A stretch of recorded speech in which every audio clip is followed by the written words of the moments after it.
Hi!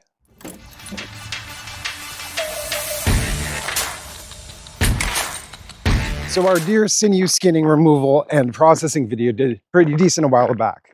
So much so that we figured we would do another video, show you an alternate way of skinning the deer shanks and getting at that sinew, as well as preserving the hock from the deer shanks in order to make other little kind of projects. We'll show you how to go from this to this to this. Stay tuned.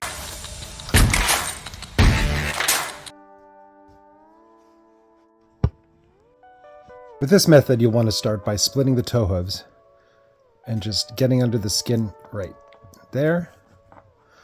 Follow it up.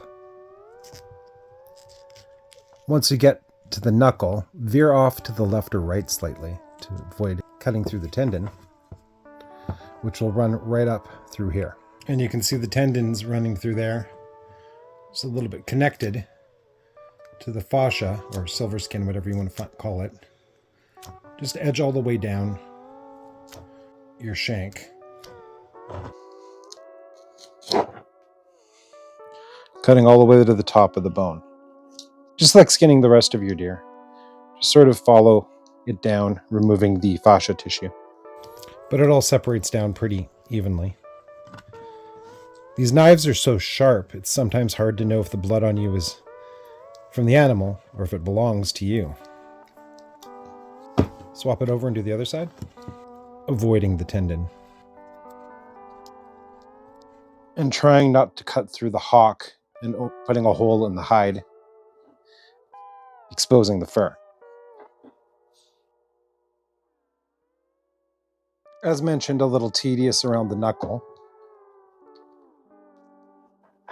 My father actually taught me how to skin a deer by having me first practice on skinning hocks as to not damage the hide or potentially damage the meat. That was maybe when I was 6 years old, I guess. So I've done quite a few of these over the years.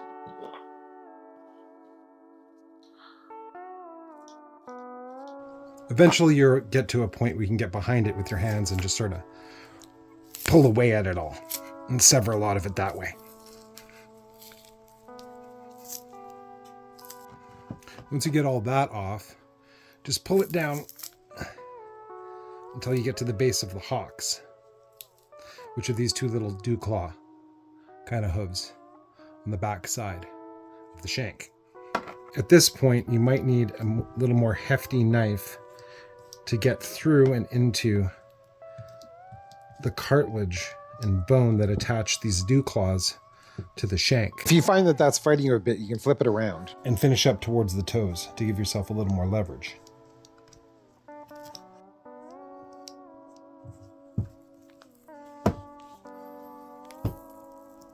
You can really open it up once you get it off those toes a little bit. While having a bit of trouble, come right to the front of the toes and just cut right along the top edge of it, severing it all the way around these little back dew claws. Pretty much aiming to go right through here. You can find a bit of a knuckle split in there. You can also come back around and push through under the tendon. It's a little bit more breaky. And since you're there, just go ahead and split that tendon. Eventually you'll sort it out though. Just like that. Cut back down between those front hooves, your little toes. And we can shape it all out later, before, during, and after the drying process. And there you've got your nice little skinned out deer hock. I'll show you what to do with this in a second. If you flip this guy over, you can really see the tendon. This is the big one you're really after. Running from knuckle down to the dew claws, and then it kind of gets buried in through here. But from here, all the way up to here, is what you're looking at grabbing. And then we'll save this bone probably.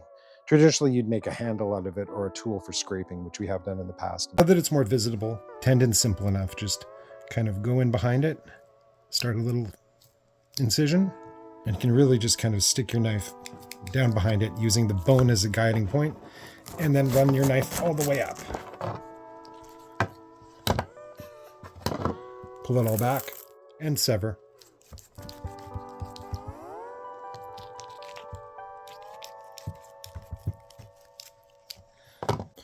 Got a bit of meat with this one. Same thing through with these smaller ones at the top. Just raise them as you go.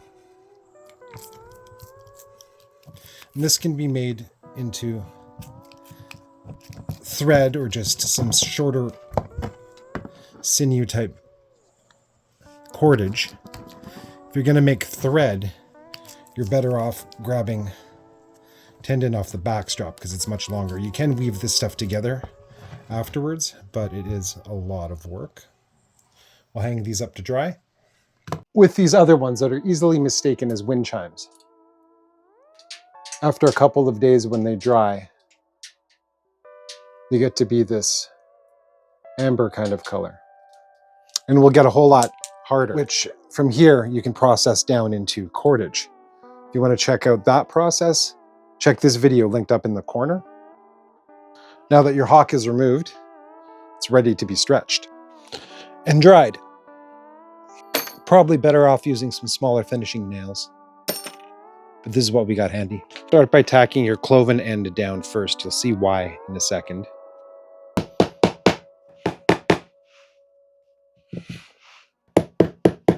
And you kind of want to toenail them in so that they're out of the way, because you're going to need to scrape it later. At this point, you're going to want to come in with your knife and just remove whatever cartilage you can from the underside of the dew claws.